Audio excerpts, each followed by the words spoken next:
غاصب صہیونی ریاست کی انقلاب اسلامی ایران کے سربراہ اور سپریم لیڈر سید علی خامنائی کو قتل کرنے کی دھمکی۔ اسرائیلی وزیر دفاع اسرائیل کاٹس کا کہنا ہے کہ آج کے حملوں کا بدلہ خامنائی سے ضرور لیں گے۔ خامنائی بنکر میں بیٹھ کر عوام پر حملے کروا رہے ہیں۔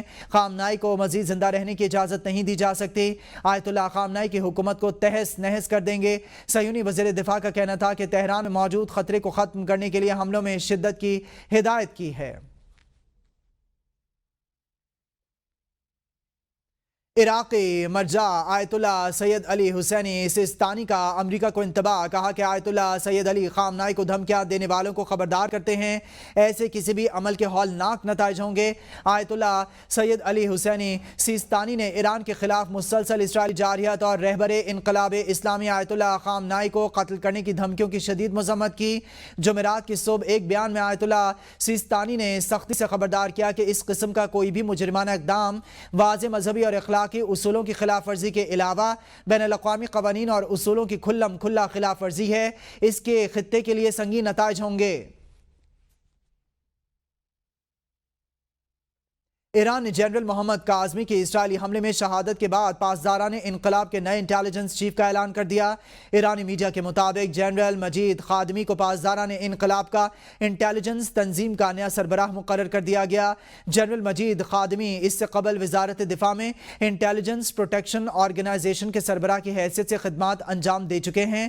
پاسداران انقلاب کے مطابق اتوار کو تہران پر اسرائیل کے حملوں کے نتیجے میں انٹیلیجنس چیف محمد جنرل کاظمی، ان کے نائب جنرل حسن محقق اور جنرل محسن باقری شہید ہو گئے تھے۔ آیت اللہ خامنائی کو دی جانے والی دھمکیاں ناقابل قبول ہیں۔ ایرانی سفیر رضا امیری مقدم کا کہنا ہے کہ سپریم لیڈر کی حفاظت کو ایران اپنا دینی اور قومی فریضہ سمجھتا ہے۔ خامنائی کو قتل کی دھمکیاں دینا نہ صرف غیر اخلاقی ہیں بلکہ امریکہ کے اپنے آئین و قانون کی بھی سنگین خلاف ورزی ہیں۔ ایرانی سفیر نے دعویٰ کیا ہے کہ اسرائیل اس وقت کمزور اور بے بس ہو چکا ہے اور وہ امریکہ کو جنگ میں گھسیٹنا چاہتا ہے۔ اگر امریکہ یا اس کے اتحادی جنگ میں کودے تو ایران پوری طاقت سے مقابلہ کرے گا۔ انہوں نے انکشاف کیا کہ کئی ممالک نے ثالثی کی پیشکش کی ہے۔ ایرانی سفیر نے مزید کہا کہ امریکہ دانش مندی کا مظاہرہ کرے اور نیتن یاہو کے ہاتھوں نہ کھیلے۔ اگر ایران کی ایٹمی تنصیبات پر حملہ ہوا تو یہ نہ صرف عالمی قوانین بلکہ اقوام متحدہ کی قراردادوں کی بھی صریحاً خلاف ورزی ہوگا۔ ایران نے کبھی مذاکرات کے دروازے بند نہیں کیے اور اگر امریکہ اور اسرائیل سنجیدہ بات چیت چاہتے ہیں تو پہلے جنگ کا خاتمہ ضروری ہے۔ امریکہ کی جنگی مداخلت کے خلاف عالمی سطح پر آوازیں اٹھنے لگیں۔ وائٹ ہاؤس کے باہر امریکہ کی جنگی مداخلت کے خلاف مظاہرین کا ایران اسرائیل جنگ میں امریکہ کی شمولیت کی مخالفت پر زور۔ مظاہرین کا کہنا ہے کہ ایران اسرائیل جنگ میں امریکہ کا داخل ہونا خطے کے لیے تباہ کن ہوگا۔ اسرائیل کی جارحیت بند کی جائے، امریکہ جنگ سے دور رہے، جنگی بیڑے صرف دفاع کے لیے استعمال ہوں، جارحیت کے لیے نہیں۔ مظاہرین نے صدر ٹرمپ سے مطالبہ کیا کہ مشرق وسطی میں عسکری مداخلت سے گریز کیا جائے۔ مظاہرین نے امریکہ کی اسرائیل کو اربوں ڈالرز کی فوجی امداد پر شدید غم و غصے کا اظہار کیا۔ امریکی جنگی بیڑوں کی مشرق وسطی میں موجودگی پر واشنگٹن میں شدید مظاہرے۔ اس وقت امریکہ کے 3 طیارہ بردار بحری بیڑے مشرق وسطی میں تعینات بھی ہیں۔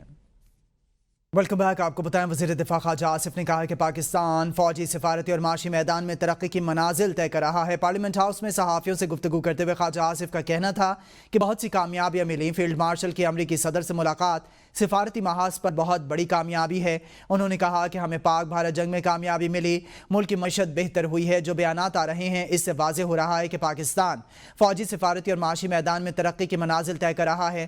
وزیر دفاع کا کہنا تھا کہ ہائیبرڈ ماڈل جو 2 سالوں سے چل رہا ہے یہ اس کی کامیابی کی ضمانت ہے۔ سول اور ملٹری لیڈرشپ کے تعاون سے ملک ترقی کی منازل طے کر رہا ہے۔ نائب وزیر اعظم اور وزیر خارجہ اسحاق ڈار 51ویں OIC وزراء خارجہ کونسل اجلاس میں شرکت کریں گے۔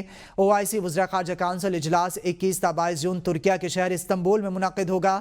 نائب وزیر اعظم اور وزیر خارجہ اسحاق ڈار OIC اجلاس میں جنوبی ایشیا، مشرق وسطی اور ایران پر اسرائیلی جارحیت پر پاکستان کا موقف پیش کریں گے۔ وہ فلسطینی کاز سے پاکستان کی غیر متزلزل حمایت اور غزہ کے لیے فوری انسانی امداد پر زور دیں گے۔ اسلاموفوبیا، دہشت گردی، ماحولیاتی تبدیلی جیسے عالمی چیلنجز پر بھی پاکستان کا نقطہ نظر پیش کیا جائے گا۔ اسحاق ڈار مسلم امہ کے مسائل کے حل میں OIC کے کردار کو اہم قرار دیں گے اور رکن ممالک کے وزراء خارجہ سے ملاقاتیں کریں گے۔ وہ OIC یوتھ فورم ایوارڈ تقریب میں بھی شرکت کریں گے جہاں ترک صدر رجب طیب اردوان کو گرینڈ یوتھ ایوارڈ دیا جائے گا۔ دفتر خارجہ نے ایران، عراق، لبنان اور شام کے لیے نیا سفری ہدایت نامہ جاری کر دیا۔ پاکستانی شہریوں کو ایران، عراق، لبنان اور شام کے سفر سے فی الحال گریز کرنے کی ہدایت کی گئی ہے۔ دفتر خارجہ کی جانب سے مقامی پاکستانیوں کو محتاط رہنے، غیر ضروری نقل و حرکت سے اجتناب کرنے کی ہدایت کی گئی ہے۔ اس کے علاوہ پاکستانی شہریوں کو مقامی سفارت خانوں سے رابطے میں رہنے کی تاکید کی گئی ہے۔ ایران میں پاکستانی سفارت خانے اور کونسل خانوں کے ہنگامی رابطہ نمبر جاری کیے گئے ہیں۔ عراق میں پاکستانی سفارت خانے کے ہنگامی فون اور واٹس ایپ نمبرز جاری کیے گئے ہیں۔ لبنان میں پاکستانی سفارت خانے کے ہنگامی فون اور ای میل ایڈریسز جاری کیے گئے ہیں۔ اس کے علاوہ شام میں پاکستانی سفارت خانے کے ہنگامی رابطہ نمبر اور ای میل ایڈریس بھی جاری کیے گئے ہیں۔ فیلڈ مارشل سید عاصم منیر کی ڈونلڈ ٹرمپ سے ملاقات پر سینیٹر فیصل وافدہ کا رد عمل۔